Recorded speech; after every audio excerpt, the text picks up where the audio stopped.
TVN ਦੇਖਣ ਵਾਲੇ ਸਮੁੱਚੇ ਦਰਸ਼ਕਾਂ ਨੂੰ ਦਵਿੰਦਰ ਸਿੰਘ ਬੈਨੀਪਾਲ ਵੱਲੋਂ ਪਿਆਰ ਅਤੇ ਸਤਿਕਾਰ ਸਹਿਤ ਸਤਿ ਸ਼੍ਰੀ ਅਕਾਲ। ਦੋਸਤੋ, ਅੱਜ ਦੇ ਪ੍ਰੋਗਰਾਮ ਸਿਹਤ ਸੰਸਾਰ ਵਿੱਚ ਤੁਹਾਡਾ ਸਭਨਾਂ ਦਾ ਨਿੱਘਾ ਸਵਾਗਤ।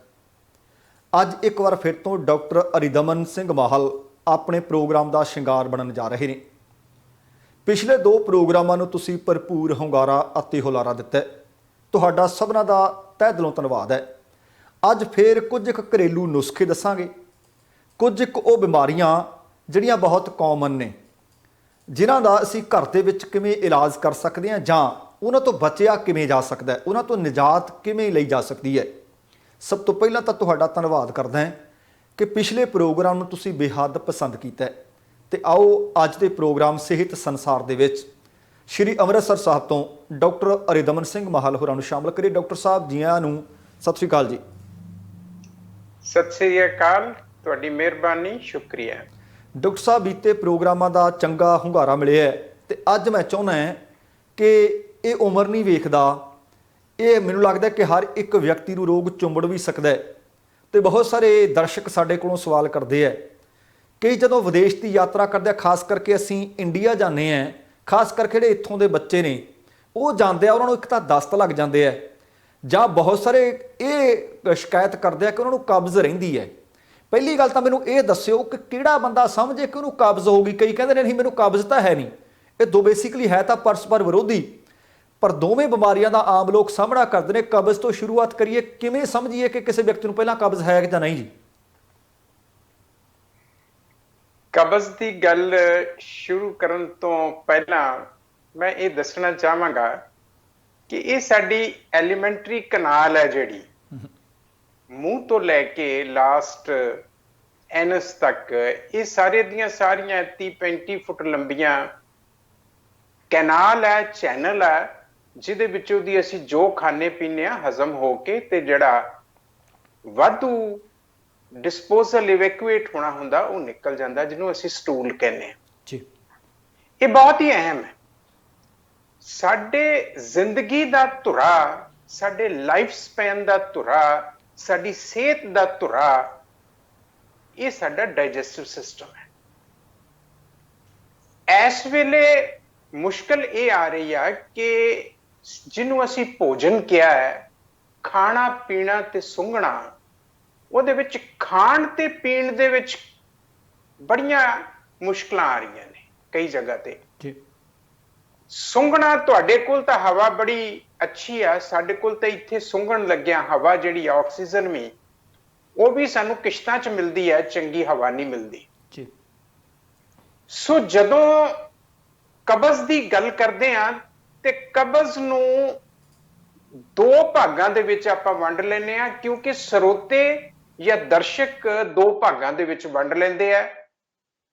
ਜਿਨ੍ਹਾਂ ਦਾ ਪੇਟ ਸਾਫ਼ ਨਹੀਂ ਹੁੰਦਾ, ਇੱਕ ਵਾਰ, ਦੋ ਵਾਰ, ਤਿੰਨ ਵਾਰ, ਚਾਰ ਵਾਰ ਟਾਇਲਟ ਜਾਣਾ ਪੈਂਦਾ ਹੈ ਤੇ ਫਿਰ ਵੀ ਇਵੈਕੂਏਸ਼ਨ ਤੋਂ ਬਿਨਾਂ ਹੀ ਉਹ ਕੰਮ ਤੇ ਚਲੇ ਜਾਂਦੇ ਆ, ਉਹ ਵੀ ਕਹਿੰਦੇ ਆ ਮੈਨੂੰ ਕਬਜ਼ ਹੋ ਗਈ। ਉਸ ਤੋਂ ਬਾਅਦ ਇੱਕ ਕਬਜ਼ ਉਹ ਹੈ ਕਿ 2 ਦਿਨ, 3 ਦਿਨ, 4 ਦਿਨ ਤੇ ਕਈਆਂ ਨੂੰ ਹਫਤਾ ਸਟੂਲ ਪਾਸ ਨਹੀਂ ਹੁੰਦਾ, ਤੇ ਜਦੋਂ ਹੁੰਦਾ ਆ ਉਹ ਇੰਨਾ ਹਾਰਡ ਹੁੰਦਾ ਹੈ, ਇੰਨੀ ਮੁਸ਼ਕਲ ਹੁੰਦੀ ਹੈ ਕਿ ਉਹਦੇ ਨਾਲ ਐਨੋਰੈਕਟਲ ਕ੍ਰੈਕਸ ਆ ਜਾਂਦੇ ਆ, ਫਿਸ਼ਰ ਹੋ ਜਾਂਦੇ ਆ, ਪਾਈਲਸ ਹੋ ਜਾਂਦੀਆਂ ਹੈ। ਹਾਰਡ ਸਟੂਲ ਦੇ ਕਰਕੇ ਉਹਨੂੰ ਕਨਸਟੀਪੇਸ਼ਨ ਵੀ ਕਹਿੰਦੇ ਆ। ਸੋ ਇਹਨਾਂ ਦੋਨਾਂ ਦਾ ਅਸੀਂ ਜ਼ਰੂਰ ਵਖਰੇਵਾਂ ਕਰਦੇ ਹੋਏ ਇਹਨਾਂ ਦਾ ਪ੍ਰਬੰਧ ਦੱਸਾਂਗੇ। ਪਹਿਲਾਂ ਇਹ ਸਮਝਣਾ ਜ਼ਰੂਰੀ ਹੈ ਕਿ ਫਲੈਚੂਲੈਂਸ ਕਿਹੜੀ ਹੈ ਤੇ ਕਨਸਟੀਪੇਸ਼ਨ ਕਿਹੜੀ ਹੈ। ਜਦੋਂ ਸੈਮੀ ਸੋਲਿਡ ਸਟੂਲ ਹੁੰਦਾ ਹੈ, ਸਟੂਲ ਦੀ ਫਾਰਮੇਸ਼ਨ ਠੀਕ ਨਹੀਂ ਹੁੰਦੀ, ਉਸ ਵੇਲੇ ਅਸੀਂ ਕਹਿੰਦੇ ਹਾਂ ਕਿ ਫਲੈਚੂਲੈਂਸ ਹੈ। ਇਰੀਟੇਬਲ ਬਾਉਲ ਸਿੰਡਰੋਮ ਸਾਰੀ ਦੁਨੀਆ ਦੇ ਵਿੱਚ ਇੰਨਾ ਕਿਹਾ ਕਿ ਕੋਈ ਇਨਸਾਨ ਇਹਦੇ ਤੋਂ ਨਹੀਂ ਬਚਿਆ ਕਿ ਸਟੂਲ ਦੀ ਫਾਰਮੇਸ਼ਨ ਨਹੀਂ ਹੁੰਦੀ, ਡਿਸਟੋਰਟਡ ਸਟੂਲ ਹੈ, ਸੈਮੀ ਸੋਲਿਡ ਸਟੂਲ ਹੈ, ਸਟੂਲ ਇਵੈਕੂਏਟ ਨਹੀਂ ਹੁੰਦਾ ਕਿਉਂਕਿ ਉਹਦੀ ਫਾਰਮੇਸ਼ਨ ਠੀਕ ਨਹੀਂ ਸੀ।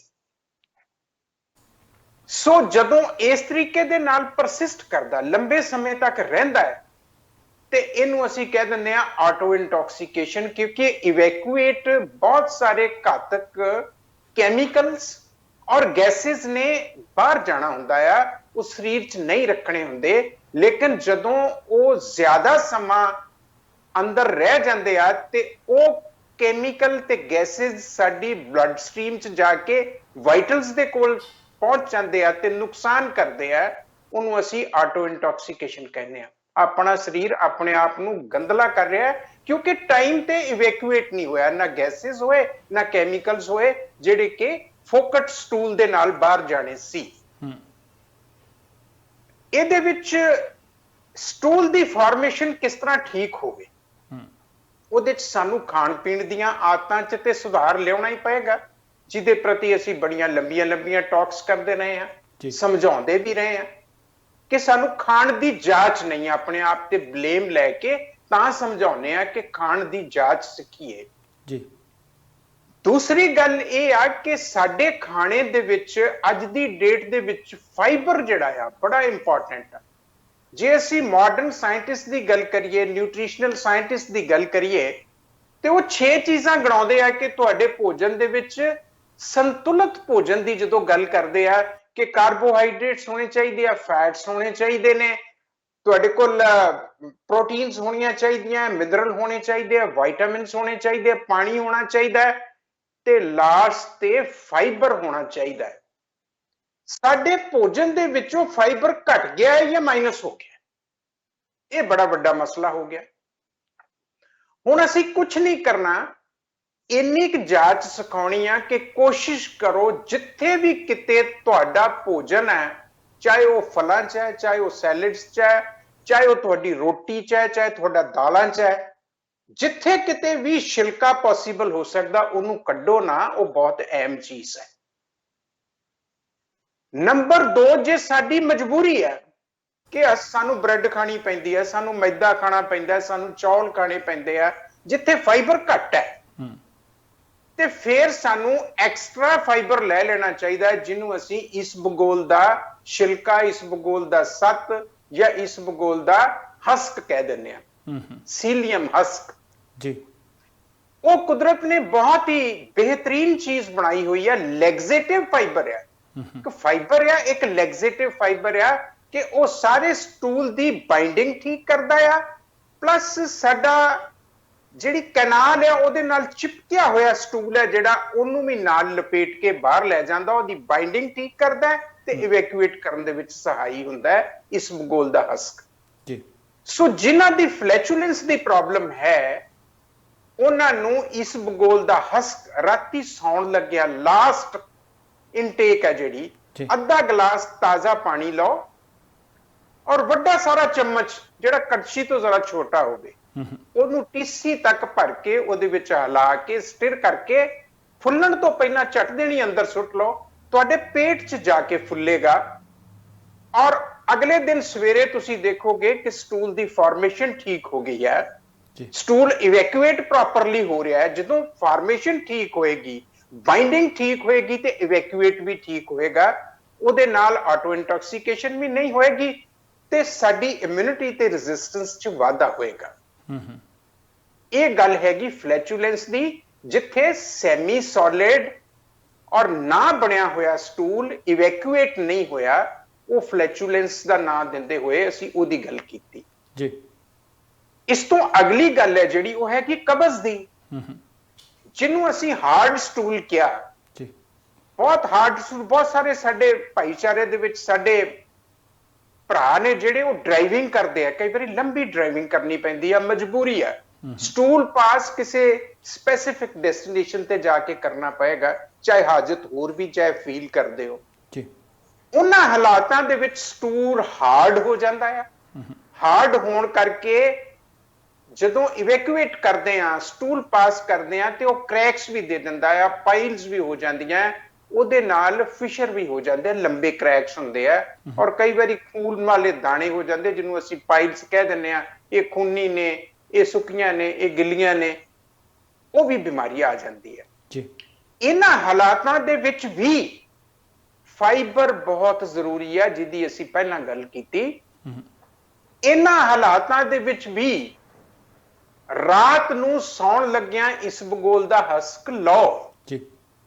ਲੇਕਿਨ ਜੇ ਹਾਰਡ ਸਟੂਲ ਇੰਨਾ ਜ਼ਿਆਦਾ ਹੈ ਕਿ 2 ਦਿਨ 3 ਦਿਨ ਜਿੰਨਾ ਪੁਰਾਣਾ ਹੁੰਦਾ ਜਾਏਗਾ ਉਨਾ ਡਰਾਈ ਹੁੰਦਾ ਜਾਏਗਾ, ਉਨਾ ਉਹ ਇਵੈਕੂਏਟ ਕਰਨ ਦੇ ਵਿੱਚ ਪੇਨਫੁਲ ਹੋਏਗਾ, ਇੰਜਰੀ ਕਰੇਗਾ।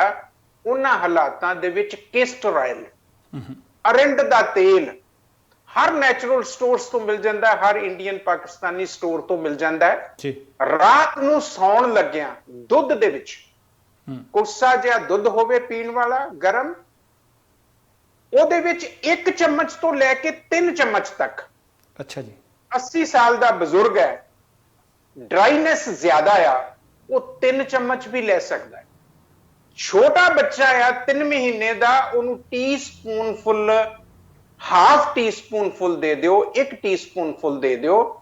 ਸੋ ਉਮਰ ਦੇ ਨਾਲ ਤੇ ਸਿਵਿਰਿਟੀ ਆਫ ਪ੍ਰੋਬਲਮ, ਗੰਭੀਰਤਾ ਕਿੰਨੀ ਆ, ਉਹਦੇ ਮੁਤਾਬਕ ਅਸੀਂ ਅੱਧੇ ਚਮਚ ਤੋਂ 3 ਚਮਚ ਤੱਕ ਇਹਦੀ ਡੋਜ਼ ਆਪ ਖੁਦ ਐਡਜਸਟ ਕਰਨੀ ਹੈ। ਡਾਕਟਰ ਸਾਹਿਬ, ਹੁਣ ਇੱਕ ਸਵਾਲ ਹੈ ਇਹਦੇ ਤੋਂ ਪਹਿਲਾਂ ਕਿ ਤੁਸੀਂ ਅੱਗੇ ਵਧੋ, 2 ਚੀਜ਼ਾਂ ਦਾ ਤੁਸੀਂ ਜ਼ਿਕਰ ਕੀਤਾ ਕਿ ਇੱਕ ਇਸਬਗੋਲ ਦਾ ਤੇ ਦੂਸਰਾ ਅਰਿੰਡ ਦੇ ਤੇਲ ਦਾ।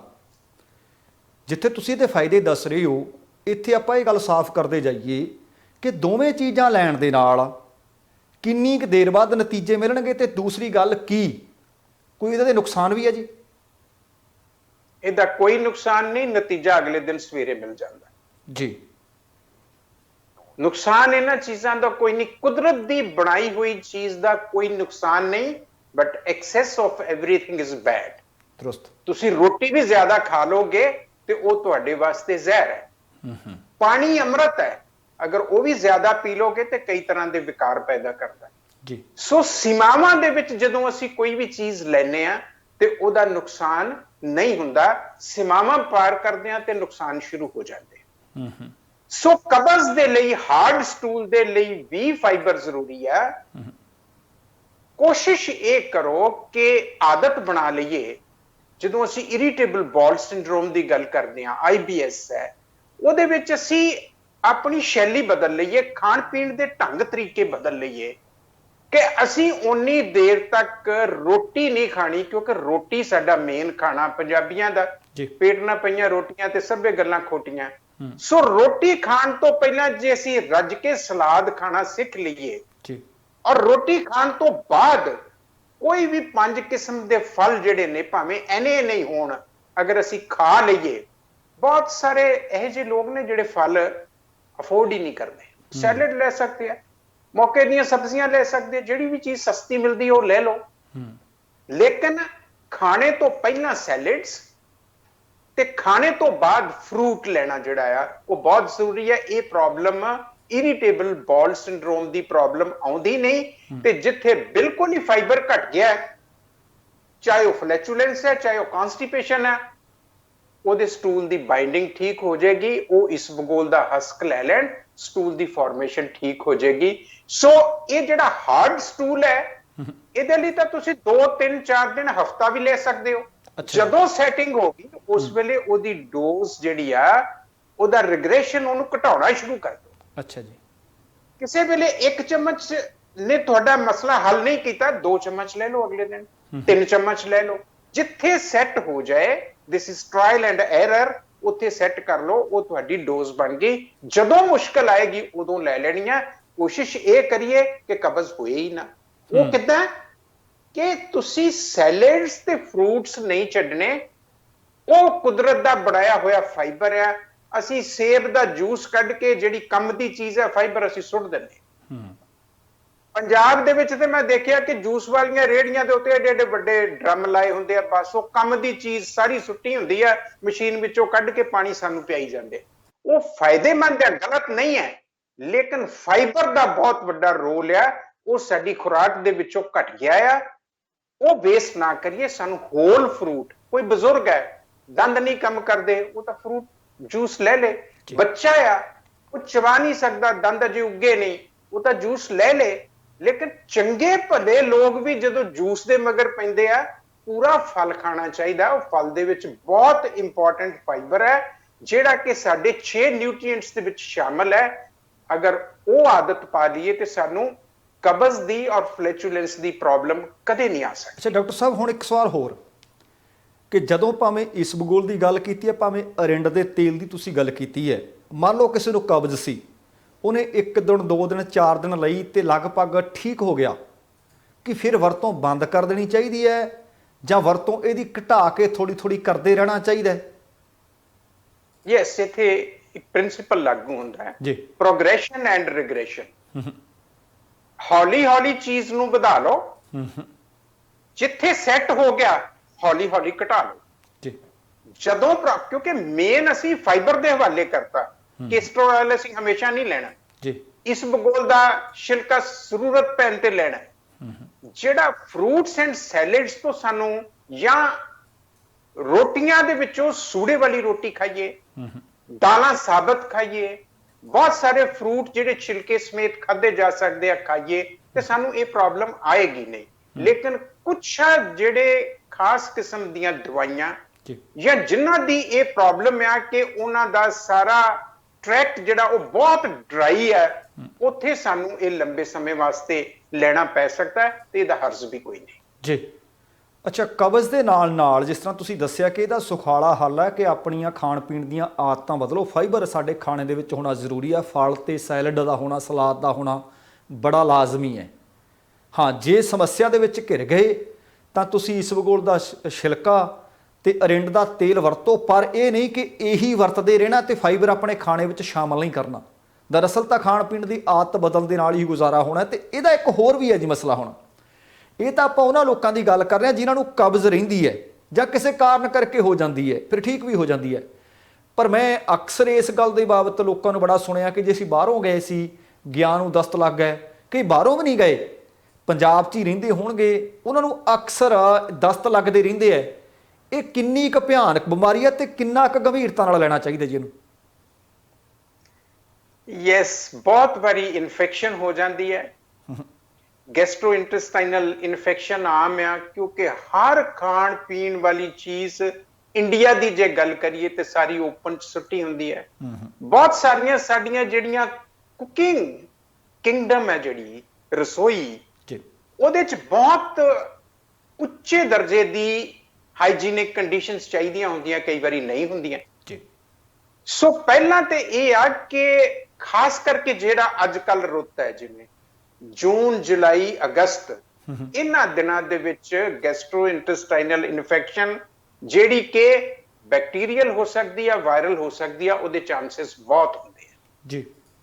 ਉਹ ਪਾਣੀ ਪੀਣ ਦੇ ਨਾਲ ਵੀ ਹੋ ਸਕਦੀ ਆ, ਗੰਦਲਾ ਪਾਣੀ ਸਾਨੂੰ ਮਿਲ ਗਿਆ, ਜਾਂ ਫਿਰ ਸਾਡੇ ਖਾਣੇ ਦੇ ਵਿੱਚ ਔਰ ਖਾਣੇ ਦੇ ਕੁਕਿੰਗ ਦੇ ਕਿਤੇ ਨਾ ਕਿਤੇ ਇਨਫੈਕਸ਼ਨ ਇਨਫੈਸਟੇਸ਼ਨ ਆ ਗਈ, ਉੱਥੋਂ ਹੋ ਸਕਦੀ ਆ। ਜਾਂ ਬਹੁਤ ਵਾਰੀ ਅਸੀਂ ਬਾਜ਼ਾਰੋਂ ਸਵਾਦ ਬਣੀਆਂ ਹੁੰਦੀਆਂ ਮਠਿਆਈਆਂ ਹੋਈਆਂ, ਪਕੌੜੇ ਹੋਏ, ਤਲਿਆ ਹੋ ਗਿਆ, ਉਹ ਅਸੀਂ ਖਾਂਦੇ ਹਾਂ, ਉੱਥੋਂ ਸਾਨੂੰ ਇਹ ਇਨਫੈਕਸ਼ਨ ਹੋ ਜਾਂਦੀ ਹੈ। ਜਦੋਂ ਕਿ ਇਹਨਾਂ ਚੀਜ਼ਾਂ ਨੂੰ, ਕਿਉਂਕਿ ਜਿਹੜੇ ਬਾਹਰੋਂ ਸਾਡੇ ਲੋਕ ਆਉਂਦੇ ਆ, ਬੱਚੇ ਖਾਸ ਕਰਕੇ ਜੀ, ਉਹ ਉੱਥੇ ਬੜੇ ਸੋਫਿਸਟੀਕੇਸ਼ਨ, ਸਾਫ਼ ਸੁਥਰੇ ਮਾਹੌਲ 'ਚ ਹੁੰਦੇ ਆ, ਇੱਥੇ ਉਹ ਚੀਜ਼ ਮਿਲਦੀ ਨਹੀਂ। ਉਹਨਾਂ ਦਾ ਡਾਈਜੈਸਟਿਵ ਜਿਹੜਾ ਸਿਸਟਮ ਹੈ ਉਹ ਬੜਾ ਸੋਲ ਹੁੰਦਾ ਹੈ, ਡੈਲੀਕੇਟ ਹੁੰਦਾ ਹੈ, ਉਹਨਾਂ ਨੂੰ ਇਨਫੈਕਸ਼ਨ ਜਲਦੀ ਹੋਣ ਦੇ ਚਾਂਸਸ ਹੁੰਦੇ ਆ। ਸੋ ਉਹਨਾਂ ਨੂੰ ਇਹਤਿਆਤ ਵਰਤਣਾ ਚਾਹੀਦਾ ਬਹੁਤ ਹੀ, ਕਿ ਇਹ ਨਹੀਂ ਕਿ ਸਵਾਦ ਲੱਗਿਆ ਤੇ ਫਿਰ ਢਿੱਡ ਭਰ ਕੇ ਤੇ ਨੀਅਤ ਭਰ ਕੇ, ਨੋ, ਥੋੜਾ ਖਾਓ, ਸੰਯਮ ਦੇ ਨਾਲ ਖਾਓ। ਇਹ ਵੀ ਦੇਖ ਲਓ ਕਿ ਕਿੰਨਾ ਕੰਡੀਸ਼ਨਸ ਦੇ ਵਿੱਚ ਇਹ ਤਿਆਰ ਕੀਤਾ ਹੋਇਆ ਹੈ। ਕੋਸ਼ਿਸ਼ ਕਰੋ ਕਿ ਜਿਹੜੀਆਂ ਓਪਨ ਚੀਜ਼ਾਂ ਡਿਸਪਲੇ ਕੀਤੀਆਂ ਹੁੰਦੀਆਂ ਉਹਨਾਂ ਤੋਂ ਸਾਨੂੰ ਬਚ ਕੇ ਰਹਿਣਾ ਚਾਹੀਦਾ ਹੈ, ਤਾਂ ਕਿ ਬੈਕਟੀਰੀਅਲ ਜਾਂ ਵਾਇਰਲ ਇਨਫੈਕਸ਼ਨ ਸਾਡੇ ਕੋਲ ਨਾ ਆਵੇ। ਬਹੁਤ ਵਾਰੀ ਅਸੀਂ ਵਿਰੋਧੀ ਖਾਣੇ ਖਾ ਲੈਂਦੇ। ਮੈਂ ਅਕਸਰ ਕਹਿਣਾ ਹੁੰਦਾ ਕਿ ਪੁਰਾਣੇ ਜ਼ਮਾਨੇ 'ਚ ਹੁੰਦਾ ਸੀ, ਇੱਕ ਪਾਸੇ ਗੋਂਗਲੂ ਖਾ ਲੈਣੇ, ਸ਼ਲਗਮ ਜਿਹਨੂੰ ਅਸੀਂ ਕਹਿੰਦੇ ਆ, ਨਾਲ ਹੀ ਉੱਤੋਂ ਪਾਣੀ ਪੀ ਲੈਣਾ। ਤੇ ਇਹਦਾ ਇੱਕ ਗੀਤ ਬਣਿਆ ਹੋਇਆ ਸੀ ਸਿਖਾਉਣ ਵਾਸਤੇ, ਜਿਹੜੀ ਪੁਰਾਤਨ ਵਿਜ਼ਡਮ ਸੀ, ਉਹ ਮੁਹਾਵਰੇ, ਅਖਾਣ, ਗੀਤ, ਉਹਦੇ ਵਿੱਚ ਵੀ ਬੜਾ ਕੁਝ ਸਿਖਾਇਆ ਹੁੰਦਾ ਸੀ। ਤੇ ਅਸੀਂ ਆਪ ਗਾਉਂਦੇ ਹੁੰਦੇ ਸੀ, ਸਾਈਂ ਸਾਈਂ ਸਾਈਂ ਕੱਚੇ ਗੋਂਗਲੂ ਨਾ ਖਾਈ, ਢਿੱਡ ਪੀੜ ਹੋਏਗੀ। ਮਤਲਬ ਕਿ ਸ਼ਲਗਮ ਤੋਂ ਬਾਅਦ ਪਾਣੀ ਨਹੀਂ ਪੀਣਾ, ਤੁਹਾਨੂੰ ਲੂਜ਼ ਮੋਸ਼ਨ ਹੋ ਜਾਣਗੇ, ਪੇਟ ਖਰਾਬ ਹੋ ਜਾਏਗਾ ਜੀ। ਸੋ ਬਹੁਤ ਵਾਰੀ ਅੰਬ ਖਾਂਦੇ ਹੁੰਦੇ ਸੀ ਅਸੀਂ, ਟਪਕੇ ਦੇ, ਸੌਣ ਭਾਦਰੋਂ ਚ ਅੱਜ ਕੱਲ ਆਮ ਅੰਬ ਹੁੰਦੇ ਸੀ, ਤੋਂ ਬਾਲਟੀ ਭਰ ਕੇ ਅੰਬਾਂ ਦੀ ਰੱਖੀ ਹੋਣੀ ਤੇ ਬਾਲਟੀ ਨਾਲ ਕੱਚੇ ਦੁੱਧ ਦੀ ਹੁੰਦੀ ਸੀ। ਅੱਛਾ ਜੀ, ਕਿ ਆਹ ਅੰਬ ਖਾ ਲੈ ਤੇ ਨਾਲ ਕੱਚਾ ਦੁੱਧ ਜ਼ਰੂਰ ਪੀ ਲੈਣਾ, ਕਿਉਂਕਿ ਖੱਟੇ ਤੇ ਮਿੱਠੇ ਨੂੰ ਪਚਾਉਣ ਵਾਸਤੇ ਕੱਚਾ ਦੁੱਧ ਜ਼ਰੂਰ ਲੈ ਲਓ, ਗਰਮ ਵੀ ਹੁੰਦਾ, ਉਹਦੀ ਤਸੀਰ ਗਰਮ ਹੁੰਦੀ ਆ। ਖੱਟਾ ਮਿੱਠਾ ਸਾਉਣ ਭਾਦਰੋਂ ਦੇ ਵੈਸੇ ਹੀ ਸੀਮਤ ਖਾਣਾ ਚਾਹੀਦਾ ਹੈ, ਕਿਉਂਕਿ ਇਹਨਾਂ ਦਿਨਾਂ ਦੇ ਵਿੱਚ ਫੋੜੇ, ਫਿੰਸੀਆਂ, ਗੜ, ਅਬਸੈਸ ਬੜੇ ਨਿਕਲਦੇ ਆ। ਉਹਦੇ ਵਿੱਚ ਅੰਬਾਂ ਦੀ ਬੜੀ ਵੱਡੀ ਕੰਟਰੀਬਿਊਸ਼ਨ ਹੈ, ਤੇ ਉਹਨੂੰ ਨਿਊਟਰਲ ਕਰਨ ਵਾਸਤੇ ਕੱਚਾ ਦੁੱਧ ਪੀਣ ਲਈ ਕਿਹਾ ਜਾਂਦਾ ਸੀ। ਸੋ ਹਦਵਾਣਾ ਖਾ ਲਿਆ, ਖਰਬੂਜ਼ਾ ਖਾ ਲਿਆ, ਇਹਦੇ ਤੋਂ ਬਾਅਦ ਪਾਣੀ ਪੀਣਾ ਵਰਜਿਤ ਹੁੰਦਾ ਸੀ। ਲੇਕਿਨ ਅੱਜ ਕੱਲ ਤਾਂ ਅਸੀਂ ਸਮੂਦੀ ਬਣਾਉਣ ਲੱਗੇ ਆ, ਜਿਹੜੀ ਚੀਜ਼ ਮਿਲਦੀ ਆ ਉਹਨੂੰ ਬਣਾ ਕੇ ਅਸੀਂ ਲੈ ਲੈਂਦੇ ਆ। ਨਹੀਂ, ਕਿਉਂਕਿ ਇੱਕ ਸਿਧਾਂਤ ਹੈ, ਰਸ ਗੁਣ ਵੀਰਿਆ ਵਿਪਾਕ, ਸੰਸਕ੍ਰਿਤ ਦੇ ਲਫ਼ਜ਼ ਨੇ। ਹਰ ਭੋਜਨ ਦਾ ਸਵਾਦ ਹੁੰਦਾ ਹੈ, ਉਹਦੀ ਖੁਸ਼ਬੂ ਹੁੰਦੀ ਆ, ਉਹਦਾ ਰੰਗ ਹੁੰਦਾ ਹੈ, ਉਹਦੇ ਨਿਊਟ੍ਰੀਐਂਟਸ ਹੁੰਦੇ ਆ, ਉਹਦੀ ਤਸੀਰ ਹੁੰਦੀ ਹੈ। ਇਹ ਸਾਰੀਆਂ ਚੀਜ਼ਾਂ ਮਿਲ ਕੇ ਮਿਲਦੀਆਂ ਹੋਣ ਤੇ ਫਿਰ ਉਹਨੂੰ ਇਕੱਠੇ ਕਰਨਾ ਚਾਹੀਦਾ, ਵਿਰੋਧੀਆਂ ਨੂੰ ਆਪਸ ਚ ਨਹੀਂ ਇਕੱਠੇ ਕਰਨਾ ਚਾਹੀਦਾ। ਸੋ ਇਹ ਬੜਾ ਜ਼ਰੂਰੀ ਹੈ ਕਿ ਅਸੀਂ 12 ਮਹੀਨੇ, ਕਿਉਂਕਿ ਤੁਸੀਂ ਹੁਣ ਉਸ ਸੰਸਾਰ ਚ ਰਹਿੰਦੇ ਹੋ, ਉਸ ਸਮਾਜ ਚ ਰਹਿੰਦੇ ਹੋ ਜਿੱਥੇ 12 ਮਹੀਨੇ ਹਲ ਫਲ ਸਬਜ਼ੀ ਸੈਲਡ ਤੁਹਾਨੂੰ ਮਿਲਦਾ ਹੈ। ਲੇਕਿਨ ਪੁਰਾਤਨ ਸਮਿਆਂ ਦੇ ਵਿੱਚ ਹੁੰਦਾ ਸੀ, ਉਹਨੂੰ ਕਹਿੰਦੇ ਹੁੰਦੇ ਸੀ ਖੂਹ ਦੀ ਸਬਜ਼ੀ ਖਾਣੀ ਆ, ਨਰੋਈ ਸਬਜ਼ੀ ਖਾਣੀ ਆ, ਸੀਜ਼ਨ ਦੀ ਸਬਜ਼ੀ ਖਾਣੀ ਆ। ਹੁਣ ਉਹ ਸੀਜ਼ਨ ਰਹਿ ਨਹੀਂ ਗਿਆ। ਹੁਣ ਸਾਨੂੰ ਇਹਨਾਂ ਸਾਰੀਆਂ ਚੀਜ਼ਾਂ ਦੇ ਲਈ ਜਿੱਥੇ ਕਿਤੇ ਹਾਜ਼ਮਾ ਕਮਜ਼ੋਰ ਹੈ, ਸਾਨੂੰ ਸੋਚ ਲੈਣਾ ਚਾਹੀਦਾ। ਨਰੋਈ ਸਬਜ਼ੀ ਉਹ ਹੁੰਦੀ ਸੀ ਜਿਹਦੇ ਵਿੱਚ ਲੰਬੀਆਂ ਤੋਰੀਆਂ ਹੋ ਗਈਆਂ, ਕੱਦੂ ਹੋ ਗਏ, ਟਿੰਡੇ ਹੋ ਗਏ। ਸੋ ਇਹ ਸੀਗੀਆਂ ਜਿਹੜੀਆਂ ਝੱਟ ਹੀ ਗਲ ਜਾਂਦੀਆਂ ਤੇ ਝੱਟ ਹੀ ਖਾਣ ਨੂੰ। ਕਈ ਵਾਰੀ ਅਸੀਂ ਕੰਪਲੈਕਸ ਚੀਜ਼ਾਂ ਬਣਾ ਕੇ ਇਹੋ ਜਿਹੀਆਂ ਚੀਜ਼ਾਂ ਬਣਾ ਲੈਂਦੇ ਆ ਜਿਨ੍ਹਾਂ ਦਾ ਆਪਸ ਚ ਮੇਲ ਵੀ ਨਹੀਂ ਹੁੰਦਾ, ਤੇ ਉਹ ਅੰਦਰ ਜਾ ਕੇ ਕਈ ਤਰ੍ਹਾਂ ਦੇ ਵਿਕਾਰ ਪੈਦਾ ਕਰਦੀਆਂ। ਸੋ ਉੱਥੇ ਵੀ ਸਾਨੂੰ ਲੂਜ਼ ਮੋਸ਼ਨ ਹੋ ਜਾਂਦੇ ਆ ਜੀ। ਅੱਛਾ ਡਾਕਟਰ ਸਾਹਿਬ, ਹੁਣ ਅੱਛਾ ਜੇ ਗੱਲ ਨਹੀਂ ਪੂਰੀ ਕਰਨਾ ਕਰੋ ਜੀ, ਪੂਰੀ ਗੱਲ ਜੀ। ਨਹੀਂ, ਕੋਈ ਨਹੀਂ। ਉਹ ਤੇ ਇਹ ਹੈ ਕਿ ਸਾਨੂੰ ਟ੍ਰਾਇਲ ਐਂਡ ਐਰਰ, ਕਿਹੜੀ ਚੀਜ਼ ਸਾਨੂੰ ਸੂਟ ਕਰਦੀ ਹੈ, ਕਿਹੜੀ ਚੀਜ਼ ਨਹੀਂ ਸੂਟ ਕਰਦੀ, ਸਾਨੂੰ ਉਹਦੇ ਤੇ ਧਿਆਨ ਚਿੱਤ ਲਾ ਕੇ ਰੱਖਣਾ ਚਾਹੀਦਾ ਹੈ ਕਿ ਆਹ ਚੀਜ਼ ਮੈਨੂੰ ਸੂਟ ਕਰਦੀ ਆ, ਆਹ ਚੀਜ਼ ਮੈਨੂੰ ਸੂਟ ਨਹੀਂ ਕਰਦੀ। ਜਿਹੜੀਆਂ ਚੀਜ਼ਾਂ ਸੂਟ ਨਹੀਂ ਕਰਦੀਆਂ ਉਹ ਸਾਨੂੰ ਅਵੋਇਡ ਕਰ ਲੈਣੀਆਂ ਚਾਹੀਦੀਆਂ। ਹੁਣ ਜਿਹੜੀ ਤੁਸੀਂ ਆਹ ਗੱਲ ਕੀਤੀ ਹੈ ਸੱਚਮੁੱਚ ਬਹੁਤ ਪਤੇ ਦੀ ਹੈ। ਬਹੁਤ ਸਾਰੇ ਦਰਸ਼ਕਾਂ ਦੇ ਨਾਲ, ਆਮ ਜਿਹੜੇ ਮਿੱਤਰ ਦੋਸਤ ਨੇ ਉਹਨਾਂ ਦੇ ਨਾਲ ਗੱਲ, ਸਿਆਣਿਆਂ ਦੇ ਨਾਲ ਗੱਲ ਹੁੰਦੀ ਰਹਿੰਦੀ ਆ। ਉਹਨਾਂ ਨੂੰ ਕੁਛ ਪੁੱਛ ਲਓ, ਹਲਦੀ ਲੈ ਲਓ। ਹਲਦੀ ਮੰਨਦੇ ਆ ਕਿ ਬਹੁਤ ਇੱਕ ਵੱਡੀ ਨਿਆਮਤ ਹੈ ਸਾਡੇ ਕੋਲੇ, ਐਂਟੀਬਾਇਓਟਿਕ ਹੈ। ਪਰ ਕਈਆਂ ਨਾਲ ਗੱਲ ਕਰਦੇ ਉਹ ਕਹਿੰਦੇ ਨਹੀਂ, ਇਹਦਾ ਮਤਲਬ ਇਹ ਵੀ ਨਹੀਂ ਕਿ ਹਰ ਇੱਕ ਚੀਜ਼ ਦਾ ਪਤਾ ਲੱਗਿਆ ਕਿ ਸੱਟ ਲੱਗ ਗਈ, ਫੇਟ ਲੱਗ ਗਈ, ਸਵੇਰੇ ਲੈ ਲਓ, ਸ਼ਾਮ ਨੂੰ ਲੈ ਲਓ, ਦੁਪਹਿਰੇ ਲੈ ਲਓ। ਹਲਦੀ ਲੈਣ ਦਾ ਕੋਈ ਤਰੀਕਾ ਵੀ ਹੈ ਜੀ? ਕੀ ਹਲਦੀ ਹਰੇਕ ਬੰਦਾ ਲੈ ਸਕਦਾ ਹੈ ਜਾਂ ਕੋਈ ਸਮਾਂ ਹੈ? ਜਾਂ ਇਹਦੇ ਨਾਲ ਇਹ ਦੱਸੋ ਕਿ ਇਹ ਨੁਕਸਾਨ ਵੀ ਕਰ ਸਕਦੀ ਹੈ ਕਿ ਹਲਦੀ ਆਮ ਕਾਮਨ ਹੈ ਜੀ? ਕੀ ਇਹਦੇ ਤੇ ਆਪਾਂ ਦੱਸ ਸਕਦੇ ਹਾਂ ਦਰਸ਼ਕਾਂ ਨੂੰ? ਹਲਦੀ ਦਾ ਅੱਜ ਤੱਕ ਕੋਈ ਨੁਕਸਾਨ ਸਾਹਮਣੇ ਨਹੀਂ ਆਇਆ, ਬਲਕਿ ਇਹ ਮੰਨਿਆ ਗਿਆ, ਹੁਣ ਤੇ ਮਾਡਰਨ ਸਾਇੰਸਿਸ ਵੀ ਮੰਨਣ। ਪਹਿਲਾਂ ਹਲਦੀ ਪੱਛਮ ਦੇ ਵਿੱਚ, ਯੂਰਪ ਦੇ ਵਿੱਚ, ਨਾਰਥ ਅਮਰੀਕਾ ਦੇ ਵਿੱਚ, ਆਸਟ੍ਰੇਲੀਆ 'ਚ ਕਿਤੇ ਵਰਤੋਂ ਚ ਆਉਂਦੀ ਸੀ। ਜੀ ਜੀ। ਜਦੋਂ ਇਹਦੀ ਮੈਡੀਸਿਨਲ ਵੈਲਿਊ ਦਾ ਪਤਾ ਲੱਗਿਆ, ਪ੍ਰਚਾਰ ਹੋਇਆ, ਪਸਾਰ ਹੋਇਆ ਕਿ ਹਲਦੀ ਜਿਹੜੀ ਹੈ ਇਹ ਐਂਟੀਬਾਇਓਟਿਕ ਹੈ, ਐਂਟੀ ਅਲਰਜਿਕ ਹੈ, ਐਂਟੀਸੈਪਟਿਕ ਹੈ, ਐਂਟੀ ਇਨਫਲੇਮੇਟਰੀ ਹੈ, ਐਂਟੀ ਡਾਇਬੈਟਿਕ ਹੈ, ਐਂਟੀ ਕੈਂਸਰ ਹੈ, ਉਸ ਵੇਲੇ ਇਹਦਾ ਇਨਫਲੋ ਵਧਿਆ। ਮੈਕਸਿਮਮ ਹਲਦੀ ਹੁਣ ਇਸ ਵੇਲੇ ਇਹਨਾਂ ਕੰਟਰੀਜ਼ ਦੇ ਵਿੱਚ ਇੰਪੋਰਟ ਹੋ ਰਹੀ ਹੈ ਜੀ। ਹੁਣ ਇਹਦੇ ਜਿਹੜੀ ਖਾਣ ਦੀ ਗੱਲ ਹੈ, ਮੈਂ ਪਹਿਲਾਂ ਗੱਲ ਕੀਤੀ ਸੀ ਕਿ access of everything is bad. ਦਰੁਸਤ। ਇਹਦੀ ਵੀ ਇੱਕ ਸਪੈਸੀਫਿਕ ਡੋਜ਼ ਆ ਔਰ ਇਹਦਾ ਅਨੁਪਾਨ ਹੈ। ਅਗਰ ਹਲਦੀ ਲੈਣੀ ਆ ਤੇ ਆਫਟਰ ਆਲ ਤੇ ਕੋਈ ਮੁਸ਼ਕਲ ਹੈ ਤਾਂ ਕਰਕੇ ਲਵਾਂਗੇ, ਜੇ ਨਹੀਂ ਮੁਸ਼ਕਲ ਹੈ ਤੇ ਫਿਰ ਅਸੀਂ ਉਹਨੂੰ ਮਸਾਲੇ ਦੇ ਵਿੱਚ ਤੇ ਪਈ ਰਹਿਣ ਦੀਏ ਜਿਹੜੀ ਸਬਜ਼ੀ ਭਾਜੀ ਬਣਾਉਨੇ ਆ। ਲੇਕਿਨ ਜਦੋਂ ਅਸੀਂ ਉਹਨੂੰ ਦਵਾਈ ਦੇ ਤੌਰ ਤੇ ਯੂਜ਼ ਕਰਦੇ ਆ, ਉਸ ਵੇਲੇ ਉਹਦੀ ਸਪੈਸੀਫਿਕ ਡੋਜ਼ ਹੈ। ਇੱਕ ਅਡਲਟ ਵਾਸਤੇ 40 ਸਾਲ ਦਾ ਭਾਰ ਹੋ ਗਿਆ, ਉਹਨੂੰ ਅਸੀਂ ਅਡਲਟ ਚ ਸ਼ਾਮਲ ਕਰ ਲੈਂਦੇ, ਭਾਵੇਂ ਬੱਚਾ ਹੀ ਹੋਵੇ ਜੀ। 40 ਕਿਲੋ ਦਾ ਅਗਰ weight ਹੋ ਗਿਆ ਤੇ ਉਹਨੂੰ ਅਸੀਂ ਮੰਨ ਲੈਂਦੇ ਆ ਕਿ ਯੈਸ 40 ਕਿਲੋ ਔਨਵਰਡਸ 2.5 ਗ੍ਰਾਮ ਸਵੇਰੇ ਤੇ 2.5 ਗ੍ਰਾਮ ਸ਼ਾਮ ਨੂੰ ਹਲਦੀ ਦੇ ਸਕਦੇ ਆ, ਪ੍ਰੋਵਾਈਡਡ ਕਿ ਉਹਨੂੰ ਐਡਵਾਈਸ ਕੀਤੀ ਗਈ ਹੈ। ਅੱਛਾ ਜੀ। ਹੁਣ ਐਡਵਾਈਸ ਅਸੀਂ ਕਿੱਥੇ ਕਰਦੇ ਆ? ਇਨਫੈਕਸ਼ਨ ਇਨਫੈਸਟੇਸ਼ਨਸ ਤੇ ਅਸੀਂ ਐਡਵਾਈਸ ਕਰਦੇ ਹਾਂ। ਆਮ ਕਰਕੇ ਜਿਹੜਾ ਕਿਸੇ ਨੂੰ ਕੋਈ ਦੁੱਖ ਤਕਲੀਫ ਹੀ ਨਹੀਂ, ਉਹ ਤਾਂ ਜਿੰਨੀ ਕੁ ਸਬਜ਼ੀ ਭਾਜੀ ਚ ਪਈ ਹੋਈ ਆ ਉਹ ਬੜਾ ਸੋਚ ਕੇ ਅਸੀਂ ਇਹ 12 ਮਸਾਲਿਆਂ ਦੇ ਵਿੱਚ ਇਹਨੂੰ ਸ਼ਾਮਿਲ ਕੀਤਾ ਸੀ, ਉਹ ਤਾਂ ਸਾਨੂੰ ਮਿਲਦੀ ਹੈ। ਲੇਕਿਨ ਜਦੋਂ ਅਸੀਂ ਇਹਨੂੰ ਦਵਾਈ ਕਰਕੇ ਲੈਣਾ ਆ, ਰੋਜ਼ ਦੀ 5 ਗ੍ਰਾਮ ਲੈਣੀ ਆ, ਉਹ ਲੈਣੀ ਗਰਮ ਦੁੱਧ ਦੇ ਨਾਲ ਆ। ਅੱਛਾ ਜੀ। ਮੁੱਢ ਕਦੀਮ ਤੋਂ, ਅੱਜ ਨਹੀਂ, ਮੈਂ ਨਹੀਂ ਇੰਟਰੋਡਿਊਸ ਕੀਤਾ, ਹਮੇਸ਼ਾ ਕਦੀ ਬਚਪਨ ਚ ਤੁਸੀਂ ਵੀ ਆਪਣੇ ਬੱਚਨ ਝਾਤੀ ਮਾਰੋਗੇ ਕਿ ਕਿਤੇ ਭੱਜਦਿਆਂ ਫਿਰਦਿਆਂ ਸੱਟ ਲੱਗ ਗਈ, ਲੜ ਪਏ, ਡਿੱਗ ਪਏ, ਝਗੜ ਪਏ, ਅੰਦਰ ਸੂਜਨ ਪੈ ਗਈ, ਬਾਹਰ ਸੂਜਨ ਪੈ ਗਈ, ਤੇ ਉਹਨੂੰ ਉਸੇ ਵੇਲੇ ਹਲਦੀ ਦੁੱਧ ਚ ਘੋਲ ਕੇ ਮਾਂ ਪਿਆ ਦਿੰਦੀ ਸੀ। ਆ ਫੜ, ਨੱਕ ਫੜ ਕੇ ਉਹਨੂੰ ਹਲਦੀ ਪਿਆ ਦਿੰਦੇ ਸੀ ਜੀ। ਤੇ ਉਹ ਬੜੀ ਛੇਤੀ ਨਾਲ ਅੰਦਰ ਪਈ ਹੋਈ ਸੂਜਨ ਤੇ ਬਾਹਰ ਸੱਟਾਂ ਪੇਟਾਂ ਦੇ ਲਈ ਸਹਾਈ ਹੁੰਦੀ ਸੀ। ਉਹ ਸਿਰਫ ਤੇ ਸਿਰਫ ਪੀਣ ਵਾਸਤੇ ਨਹੀਂ ਸੀ, ਇੰਟਰਨਲ ਯੂਜ਼ ਵਾਸਤੇ ਹੀ ਨਹੀਂ ਸੀ। ਬਾਹਰ ਕਿਤੇ ਫੋੜਾ ਫਿੰਸੀ ਹੋ ਜਾਣਾ, ਉਹਨੂੰ ਵੀ ਸਰੋਂ ਦੇ ਤੇਲ 'ਚ ਹਲਦੀ ਸਾੜ ਕੇ ਪੁਲਸਟ ਜੀ ਉਹਦੀ ਬਣਾ ਕੇ ਉੱਥੇ ਲਾ ਦੇਣਾ, ਉਹ ਲੱਥਦਾ ਉਦੋਂ ਸੀ ਜਦੋਂ ਫੋੜਾ ਠੀਕ ਹੋ ਜਾਂਦਾ ਸੀ। ਬਿਲਕੁਲ ਸਹੀ ਗੱਲ ਹੈ। ਇੰਨੇ ਹਲਦੀ ਦੇ ਗੁਣ ਸੀਗੇ। ਇਹਨੂੰ ਅਸੀਂ ਗਰਮ ਦੁੱਧ ਦੇ ਨਾਲ, ਇਹਦਾ ਅਨੁਪਾਨ ਹੈ। ਜਿਨ੍ਹਾਂ ਨੂੰ ਲੈਕਟੋਜ਼ ਸੂਟ ਨਹੀਂ ਕਰਦਾ, ਦੁੱਧ ਸੂਟ ਨਹੀਂ ਕਰਦਾ, ਉਹ ਕਿਸੇ ਹੋਰ ਜਗ੍ਹਾ 'ਚ ਪਾ ਕੇ ਲੈ ਸਕਦੇ ਆ। ਲੇਕਿਨ ਇਹਦਾ ਜਿਹੜਾ ਬੈਸਟ ਤਰੀਕਾ ਲੈਣ ਦਾ ਉਹ ਹੈਗਾ ਗਰਮ ਦੁੱਧ ਦੇ ਵਿੱਚ, ਉਬਾਲਣਾ ਨਹੀਂ ਹੈ, ਗਰਮ ਦੁੱਧ ਦੇ ਵਿੱਚ ਹਿਲਾ ਕੇ ਸਵੇਰੇ ਸ਼ਾਮ ਲਾਓ। ਉਹਨਾਂ ਲਈ ਜਿਨ੍ਹਾਂ ਨੂੰ ਚਰਮ ਰੋਗ ਹੈ, ਚਰਮ ਰੋਗ ਤੋਂ ਭਾਵ ਚਮੜੀ ਦੇ ਰੋਗ ਜੀ, ਸੋਰਾਇਸਿਸ ਹੋ ਗਿਆ, ਐਗਜ਼ੀਮਾ ਹੋ ਗਿਆ, ਡਰਮੇਟਾਈਟਸ ਹੋ ਗਿਆ, ਕੋਈ ਵੀ ਚਮੜੀ ਦਾ ਰੋਗ ਹੈ ਤੁਹਾਨੂੰ, ਧੱਦਰੀਆਂ ਹੋ ਗਈਆਂ, ਲੂਤਾਂ ਹੋ ਗਈਆਂ, ਉਹਨਾਂ ਸਾਰਿਆਂ ਦੇ ਵਿੱਚ ਇਹ ਐਡਵਿਜ਼ੀਬਲ ਹੈ। ਅੱਛਾ। ਫੋੜਾ ਹੋ ਗਿਆ, ਫਿੰਸੀ ਹੋ ਗਈ, ਗੜ ਨਿਕਲ ਆਇਆ, ਅਬਸੈਸ ਹੈ ਜਿਹਨੂੰ, ਉੱਥੇ ਇਹ ਬਹੁਤ ਮੁਫੀਦ ਹੈ। ਸਾਈਨੋਸਾਈਟਸ, ਦਿਮਾਗ ਤੋਂ, ਸਿਰ ਤੋਂ ਨਜ਼ਲਾ ਡਿੱਗਦਾ ਹੈ, ਸਾਈਨਸ ਭਰ ਕੇ ਗਲੇ 'ਚ ਡਿੱਗਦਾ ਹੈ, ਉਹ ਇਲਾਸਟਿਕ ਵਰਗਾ ਹੋ ਗਿਆ, ਖਿੱਚ ਖਿੱਚ ਕੇ ਕੱਢਦੇ ਆ ਫੇਰ ਵੀ ਨਹੀਂ ਨਿਕਲਦਾ, ਹਲਦੀ ਬੜੀ ਮੁਫੀਦ ਹੈ। ਜੋੜਾਂ ਦੇ ਵਿੱਚ ਦਰਦਾਂ ਹੁੰਦੀਆਂ, ਬੜੀ ਮੁਫੀਦ ਹੈ। ਡਾਇਬੀਟੀਜ਼ ਵਾਲੇ ਵੀ ਥੋੜੀ ਡੋਜ਼ 'ਚ, ਕਿਉਂਕਿ ਸਾਰੀ ਉਮਰ ਲੈਣੀ ਹੈ, ਲੈ ਸਕਦੇ ਨੇ, ਉੱਥੇ ਵੀ ਮੁਫੀਦ ਹੈ। ਲੇਕਿਨ ਆਮ ਕਰਕੇ ਕਿਸੇ ਨੇ ਸ਼ੌਕ ਦੇ ਨਾਲ ਲੈਣੀ ਆ, ਉਹਨੂੰ ਜ਼ਰੂਰਤ ਨਹੀਂ ਹੈ। ਉਹਦੀ ਸਬਜ਼ੀ ਭਾਜੀ ਦੇ ਵਿੱਚ ਜਿਹੜੀ ਪੰਜਾਬੀ ਕਿਚਨ ਹੈ, ਉਹ ਜਿੰਨੀ ਕੁ ਪੈਂਦੀ ਆ ਉਨੀ ਇਨਫ ਹੈ। ਅੱਛਾ, ਹੁਣ ਮੈਨੂੰ ਇਹ ਦੱਸਿਓ, ਇਹ ਤਿੰਨ ਚੀਜ਼ਾਂ ਦਾ ਆਪਾਂ ਉਚੇਚੇ ਤੌਰ ਤੇ ਜ਼ਿਕਰ ਕੀਤਾ ਹੈ, ਇਸਬਗੋਲ ਦੇ ਸ਼ੱਕ ਦਾ, ਇਹਦੇ ਨਾਲ ਨਾਲ ਆਪਾਂ ਜ਼ਿਕਰ ਕੀਤਾ ਰਿੰਡ ਦੇ ਤੇਲ ਦਾ, ਤੇ ਨਾਲ ਕੀਤਾ ਆਪਾਂ ਹਲਦੀ ਦਾ। ਤਿੰਨਾਂ ਦਾ ਹੀ ਤੁਸੀਂ ਦੱਸਿਆ ਕਿ ਲੋੜ ਤੋਂ ਵੱਧ ਤਾਂ ਭਾਵੇਂ ਪਾਣੀ ਪੀ ਲਓ, ਉਹ ਵੀ ਨੁਕਸਾਨਦੇਹ ਹੈ।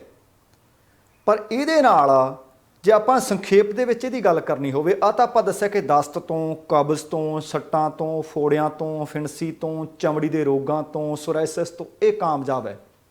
ਇਹਦੇ ਤੋਂ ਇਲਾਵਾ ਵੀ ਇਹ ਤਿੰਨੋਂ ਹੀ ਚੀਜ਼ਾਂ ਜੇਕਰ ਕੋਈ ਆਪਣੀ ਵਰਤੋਂ ਵਿੱਚ ਲਿਆਉਂਦਾ ਹੈ, ਇਹ ਹੋਰਨਾਂ ਰੋਗਾਂ, ਹੋਰਨਾਂ ਬਿਮਾਰੀਆਂ ਵਾਸਤੇ ਵੀ ਸਹਾਇਕ ਸਿੱਧ ਹੁੰਦੀਆਂ ਨੇ ਜੀ? ਕੋਈ ਨੁਕਸਾਨ ਨਹੀਂ ਇਹਨਾਂ ਦਾ। ਅੱਛਾ ਜੀ। ਕੋਈ ਇਹਦਾ ਨਹੀਂ, ਜਿਸ ਤਰ੍ਹਾਂ ਤੁਸੀਂ ਫੂਡ ਆਪਣਾ ਲੈਂਦੇ ਹੋ, this is a part of, let food be your medicine। ਇਹ ਫੂਡ ਹੈ ਤੇ ਫੂਡ ਤੁਹਾਡੇ ਲਈ ਹਮੇਸ਼ਾ ਚੰਗਾ ਹੁੰਦਾ, ਨੁਕਸਾਨਦਾਇਕ ਨਹੀਂ ਹੁੰਦਾ ਅਗਰ ਸੀਮਾਵਾਂ ਦੇ ਵਿੱਚ ਵਰਤਿਆ ਜਾਵੇ ਤਾਂ ਜੀ। ਨਾ ਇਸਬਗੋਲ ਦਾ ਕੋਈ, ਨਾ ਕੋਲੇਸਟ੍ਰੋਲ ਦਾ ਕੋਈ ਡਰ ਹੈ, ਤੇ ਨਾ ਹਲਦੀ ਦਾ ਕੋਈ ਡਰ ਜੀ।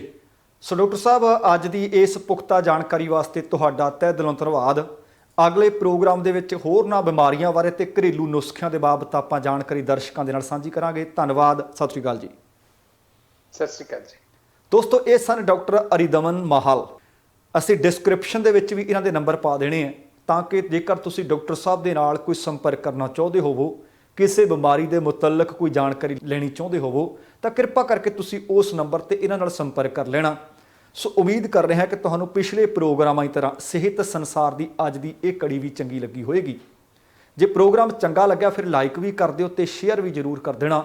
ਕਿਸੇ ਬਿਮਾਰੀ ਦੇ ਬਾਬਤ ਤੁਸੀਂ ਉਚੇਚੇ ਤੌਰ ਤੇ ਜਾਣਕਾਰੀ ਚਾਹੁੰਦੇ ਹੋ ਤਾਂ ਇਸ ਪ੍ਰੋਗਰਾਮ ਨੂੰ ਦੇਖ ਕੇ ਆਪਣੇ ਕਮੈਂਟ ਦੇ ਵਿੱਚ ਜ਼ਰੂਰ ਲਿਖ ਦਿਓ ਕਿ ਆਗਾਮੀ ਪ੍ਰੋਗਰਾਮ ਜਾਂ ਪ੍ਰੋਗਰਾਮਾਂ ਦੇ ਵਿੱਚ ਅਸੀਂ ਕਿਹੜੀਆਂ-ਕਿਹੜੀਆਂ ਬਿਮਾਰੀਆਂ ਦੇ ਬਾਬਤ ਡਾਕਟਰ ਸਾਹਿਬ ਤੋਂ ਜਾਣਕਾਰੀ ਲਈਏ, ਤਾਂ ਕਿ ਹੋ ਸਕਦਾ ਕਿ ਅਸੀਂ ਦਸਤ ਤੇ, ਅਸੀਂ ਕਬਜ਼ ਤੇ, ਅਸੀਂ ਗੈਸ ਤੇ, ਅਸੀਂ ਗੋਡਿਆਂ ਤੇ, ਅਸੀਂ ਗਿੱਟਿਆਂ ਤੇ ਜਾਂ ਕਿਸੇ ਹੋਰ ਬਿਮਾਰੀ ਤੇ ਗੱਲਬਾਤ ਕਰਦੇ ਰਹੀਏ।